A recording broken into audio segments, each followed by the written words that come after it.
And at what point did you realize you needed help? Well, I moved down with there was I was with a girl who she was a drug addict, and she had her own problems and her own mental illness, which becomes a story in and of itself. And so I had met her in Sonoma, but she was originally we were part of the same group of friends I talked to you about. So I met her in Sonoma, and she lived in Los Angeles, and she said, "Well, hey, come down to L.A." And well, the world hadn't ended. The place I was staying at, I had to leave, getting kicked out basically. Los Angeles, hey, it was a change, something new. Hopefully, anytime there's a new, again, like with the Utah thing, you hope that just magically things are going to change. You're in a new place, new opportunities, new people. You just think that somehow you'll wash your hands and be clean and start fresh, but you're bringing yourself with you each time. And I brought myself to Los Angeles, and a year down here, my relationship with her fell apart because of her own issues with drugs, and also, I was just probably absolutely a horrendously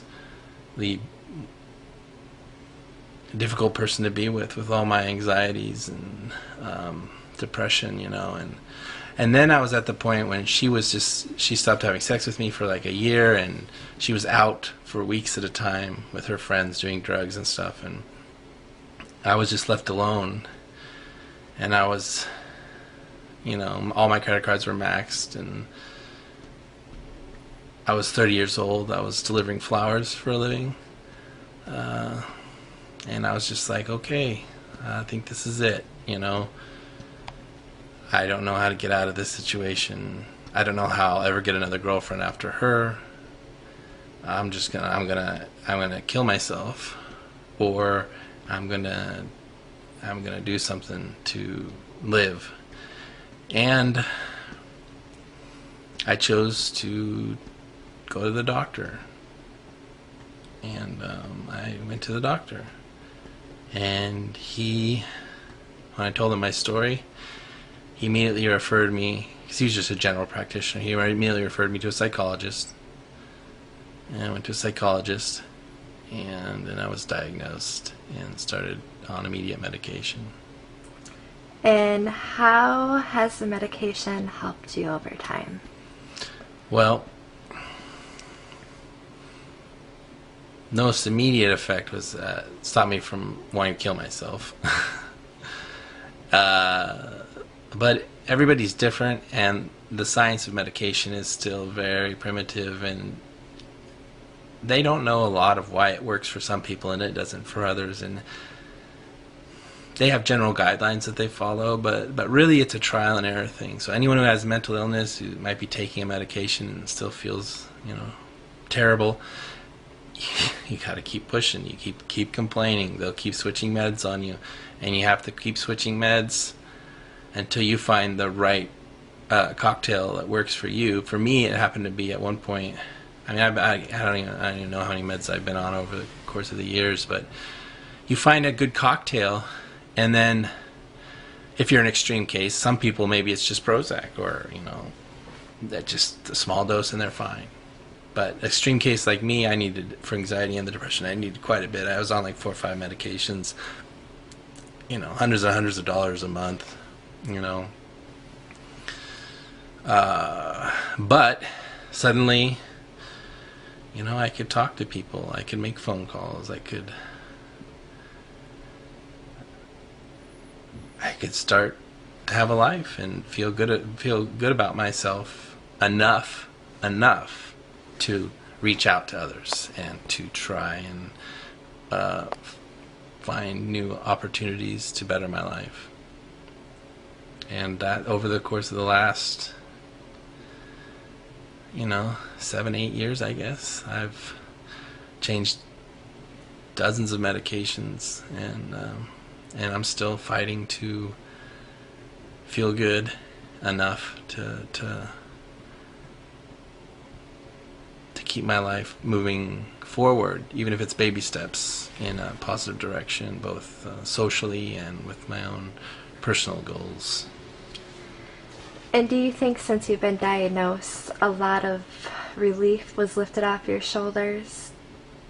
Yeah, I mean, when you put a name to it, then suddenly you can seek others with the same issues, and suddenly you can network, and suddenly you can talk about what you're feeling, and then what others have done to make themselves feel better, and then you start experimenting with various methods. I mean, there's all kinds of methods which I haven't experimented yet with, but I want to. I want to eat healthier, exercise, things like that, not just rely solely on the medications. I would like to be, I think I'll be on medications for the rest of my life, but I would like to be down to just 1 or 2 medications and live a really healthy lifestyle and try to regulate with exercise and healthy social life and really good quality foods, to be able to balance myself and have a meaningful life, if that was the question.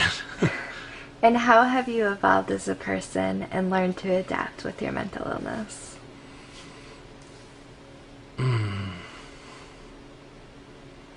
Well, it's just like anything. You practice at being a depressed, miserable wreck.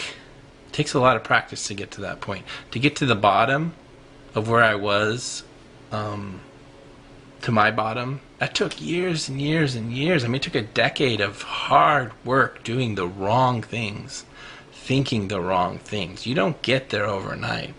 You have to work hard to hit a bottom. People don't realize that the people, when you hit your personal bottom, whether you're a drug addict or mental illness or whatever it may be, you have worked hard at that for a long, long time.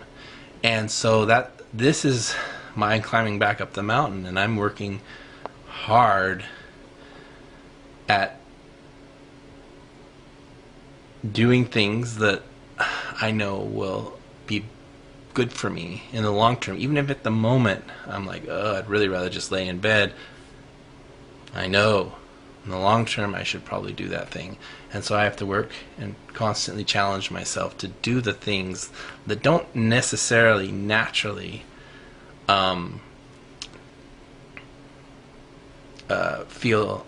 make me feel like or excited about doing. So it's just a long, hard day-to-day struggle of trying to do the right thing to make your life better. The best thing, given the choices at hand, to make your life as good as it can be.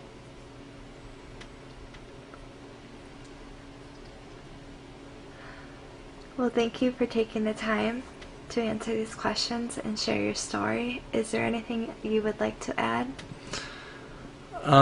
As far as the mental health thing, the hardest thing for me was just asking for help, just reaching out and asking for help and say, hey, I need help, because if I don't get it, things are going to get bad and no one's going to be happy with what happens. So whoever's out there, you got to get help. You got to do something. That's the hardest thing you may ever do, but once you do it, slowly but surely, things can change and they can get better, and you can have a decent life.